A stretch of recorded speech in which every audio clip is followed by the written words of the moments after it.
Olá, seja bem-vindo à Culturaria da Rê. Hoje a gente vai conversar sobre centauros e minotauros.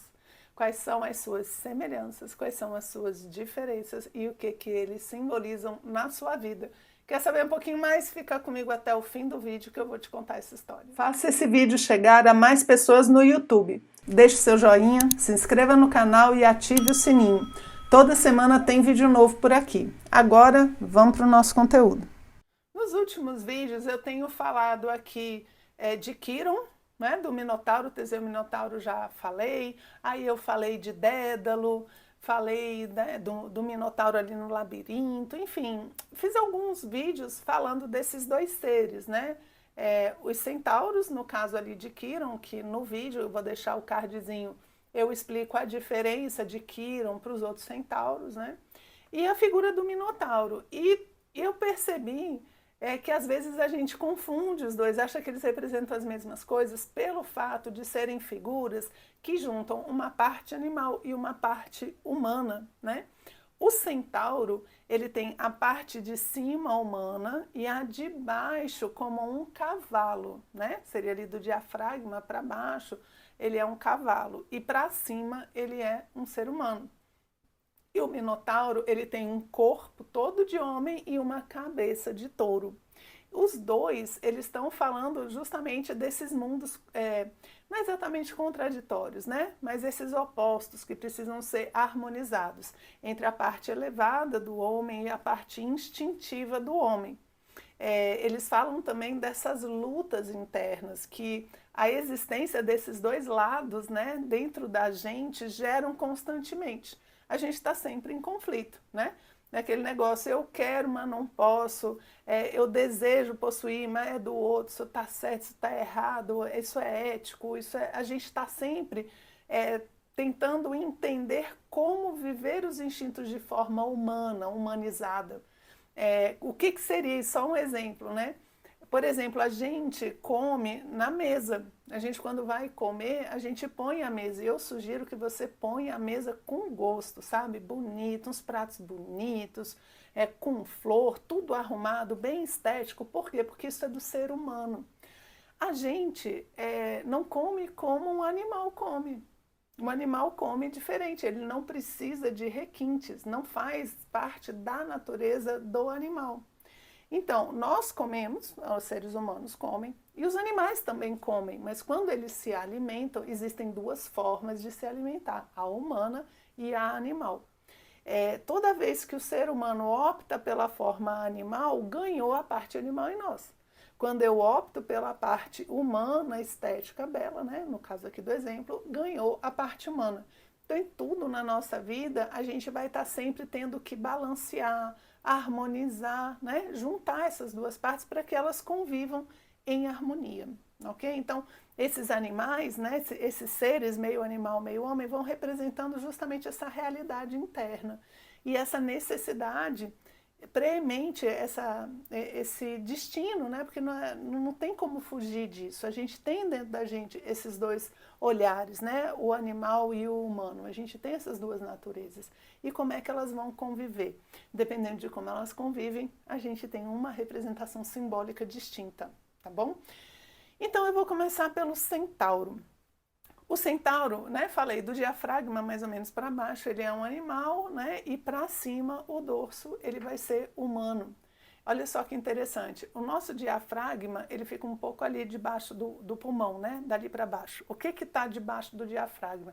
Toda a parte animal, né, a digestão, o intestino, os órgãos sexuais, né, toda a parte mais animal, mais pesada, mais densa, está realmente para debaixo do diafragma, né? E para cima estão as coisas mais leves, né? O pulmão, por exemplo, né? Que conecta a gente com a energia ali do ar, do cosmos, né? Nos conecta com outros níveis, é mais leve, né? A gente fica mais leve, né? Quando respira o coração que é esse centro, né? Da consciência humana, já até segundo os egípcios. O cérebro. Então, a parte mais elevada, digamos assim, mais sutil, menos densa, né? Mais etérea, digamos assim, do ser humano, então, é do diafragma para cima. Então, essa interpretação do centauro já fala bastante coisa desse conhecimento das energias mais densas e das energias mais sutis do ser humano.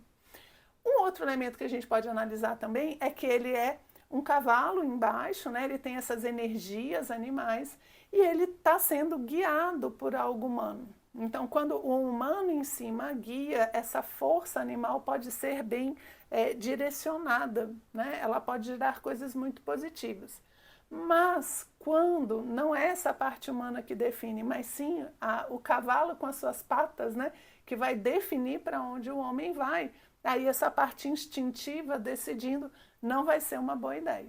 Então, os centauros, dentro da mitologia, eu falo um pouco disso lá no vídeo sobre Quiron, eles não são seres muito harmonizados. Eles são seres em constante batalhas, eles são violentos, eles têm muita luxúria, muita sensualidade, aonde nas histórias dos centauros, eles dão a entender, digamos assim, né, a gente pode perceber que o aspecto animal está dominando, né? Está dominando justamente as ações. Essa libido, esse desejo está muito presente nos centauros e nas histórias todas que eles têm, né? São violentos, são guerreiros, usam muito de força, né? Raptam mulheres, enfim. Tem todas essas histórias onde esse elemento humano está meio que perdendo. Tem um centauro só que é diferente, que é Quiron, e aí eu convido você a assistir o vídeo que fala de Quiron, porque ele vai ser a representação maior do homem, né? Essa parte de cima humana, que vence a parte instintiva. Então ele é um centauro sábio, ele é um centauro que educa os heróis. Okay? É quando essa dicotomia, quando esse paradoxo interno é bem resolvido, a gente vai ter um Quiron, né? Se não, a gente vai ter o centauro comum, né? Um animal mais violento, mais para animal até do que para humano, tá bom? E o minotauro? O minotauro aí, ele é o corpo de homem e a cabeça de touro. Eu gosto muito dessa representação porque é mais ou menos assim, quando a gente pensa como animal, a gente vira um monstro. Pronto, resumindo é isso, é isso. Olha só o minotauro, né? Corpo de homem mais cabeça de touro. A cabeça dele é animal, então ele se torna um monstro. Ele é alimentado pela juventude, né? São sempre casais de jovens que são oferecidos para ele para que ele se alimente. A juventude de Atenas, né, vai alimentar o minotauro. E ele então vai, à medida que ele se alimenta, ele vai acabando com o futuro da cidade. Ele vai acabando com os sonhos, com a juventude mesmo, com essa energia, quando ele se alimenta. Olha só, o que a gente sacrifica para alimentar um minotauro. Um minotauro, eu estou falando porque eu estou boazinha hoje, né, como se fosse outra pessoa, mas lembra que esses elementos sempre representam coisas nossas internas. Então todos nós temos um centauro, um quiron e um minotauro. Se a gente alimenta o minotauro, né, que é essa parte que pensa como um animal, a gente está alimentando ele dessa forma, com a nossa juventude, com a nossa energia, e a gente está acabando com a possibilidade de futuro. Olha só, que interessante essa simbologia. E o minotauro fica ali no centro do labirinto, né? Ou seja, você tem que ir até o centro de si mesmo para poder matar esse minotauro, né? Esse ser que pensa como um animal. E por isso, toda a força, né? Tudo aquilo que o homem pode fazer de bom, ele faz de forma animalesca, né? Ele se parece muito mais com um animal do que com um ser humano.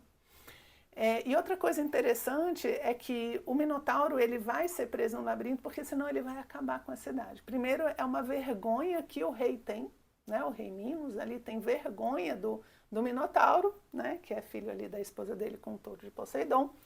E ele coloca ele então no minotauro por isso e pelo fato dele ser incontrolável, ser uma besta indomável, que se não fosse colocado lá dentro também poderia acabar com toda a cidade, com toda a civilização, né? Então, o minotauro ele é mais destruidor nesse sentido, digamos assim. Uma outra característica quando a gente compara os dois, né, que eles têm uma parte humana, uma parte animal, mas uma outra característica ali que difere eles um pouco é que o minotauro ele tem uma história e ele é isolado, né? Ele fica isolado, ele não interage com as pessoas, justamente porque ele é terrível, né? Se a gente olha assim, ele é até pior do que o centauro. E quando você chega no centauro, o centauro interage. Tem várias histórias de centauros interagindo com outros personagens. Ele está mais dentro do contexto da mitologia, das histórias, né? Eles moram no Monte Pello, eles têm uma vida comunitária, coisas que o Minotauro não tem. Então, o Minotauro ele é mais, né, sozinho, ali, caladão, ali, na dele, mais um monstro terrível. E os centauros ali mais integrados, digamos. Então, talvez a gente tenha mais centauros por aí, né? E a gente tenha os minotauros internos, que devem ser também vencidos, né? Mortos por Teseu. E os centauros, talvez, sublimados em Quirons, né? Se transformem em seres sábios, inteligentes, capazes de educar os heróis. Ok? Então, isso aí é uma breve comparação entre esses dois seres míticos. Espero que vocês tenham gostado e a gente se vê no próximo vídeo.